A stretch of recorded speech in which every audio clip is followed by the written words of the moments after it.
Hi.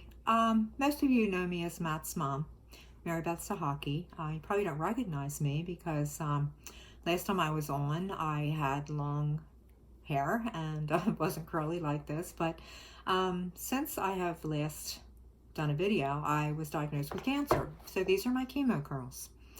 What I want to talk to you about today is grief. With the holiday season coming down on us, I find that people really have expectations that we just can't fulfill.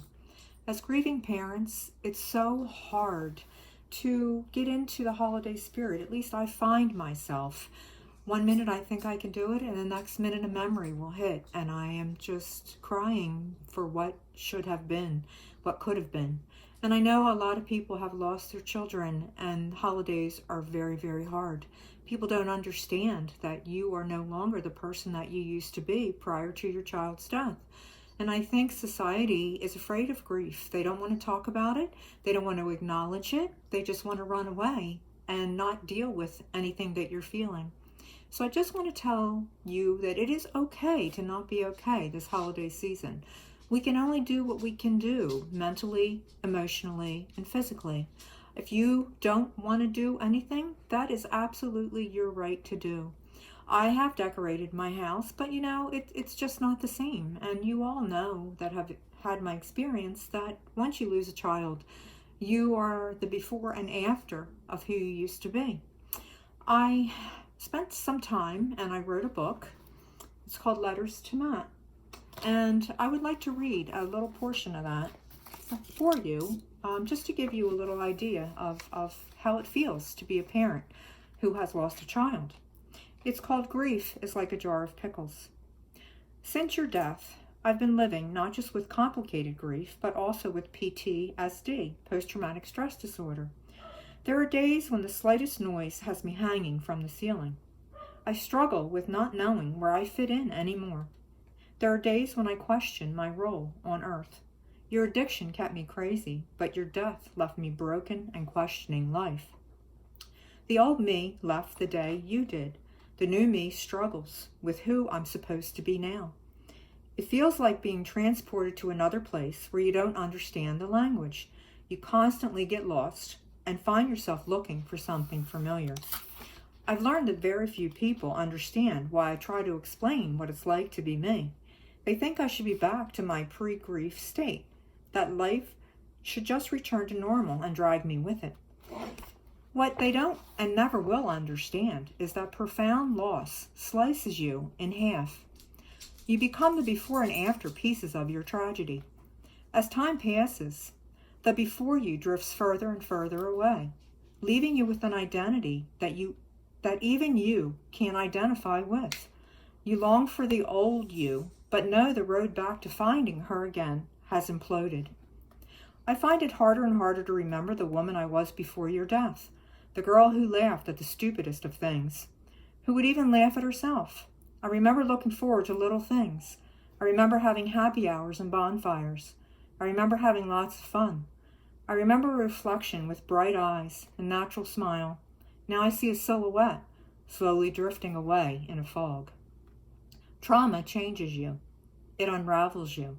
It takes you to the darkest places. Things you once thought would never happen have happened, leaving you hanging from the mental cliff, clinging to the last piece of your soul. The old you has been sucked away, and the new you lay in pieces at your feet. You try to make sense of this, but the pieces are hard to fit together like a puzzle that just doesn't make sense when a large piece is missing. I was with a friend one day. The friend totally gets where I'm coming from. She understands when I say the old me has vanished, and this new me is still struggling to fit, like a pair of old jeans that once felt like home, now rewoven and uncomfortable. She has survived her own trauma, the assault of breast cancer on her body and mind. Like me, the before her was totally destroyed and replaced with an after person she continues to try to identify with. We both grieve the women we once were, and often compare notes on how things continue to have a trickle-down effect on both our lives. During one of these conversations, she said something that gave me an aha moment, putting a true perspective on what I've been living with since your death. Without even knowing how profound the statement was and how it would impact me for the rest of my life, she calmly looked me in the eye and said, "Once you become a pickle, you can never go back to being a cucumber." I know it sounds like a crazy thing to say in the midst of an emotional conversation, but when you think about it, it's the most insightful statement I have ever heard about who you become after living with grief or surviving trauma. The transformation from cucumber to pickle can never be reversed. Everything used in the process leaves a permanent mark. The same with grief. Whether it's over the loss of a child or the loss of a healthy you, it leads you through a process that can never be undone. There are days when the world can be sweet, but suddenly, without warning, an unexpected trigger can turn everything dark. Just like a jar of pickles, we never know how the day will taste. Will it leave us with an unpleasant bitterness or a fleeting moment of unexpected pleasure? We never know how the after effects of grief will play out as we navigate unfamiliar territory. It continues to amaze and comfort me that a simple statement had the power to validate what I feel on a daily basis. It also brings me comfort knowing that I'm not the only pickle trying to find my place in the glass jar called life.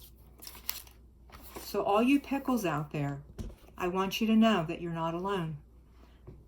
We all know what it's like to be the before and the after. And now, like my friend, I'm also mourning my health. It's a terrible thing, the loss of a child. And I just want people to know that you are not alone. And grief does not go away. It's not staged. It's not linear. Grief is something that seeps into your soul and stays there. So please don't feel guilty. Grieve as you need to grieve. Allow yourself to cry, whatever you need to do to get through the loss. It's as personal as your fingerprint. If you care, Letters to Matt talks about my grief and surviving every day without my son. So take care, my fellow pickles. God bless every one of us.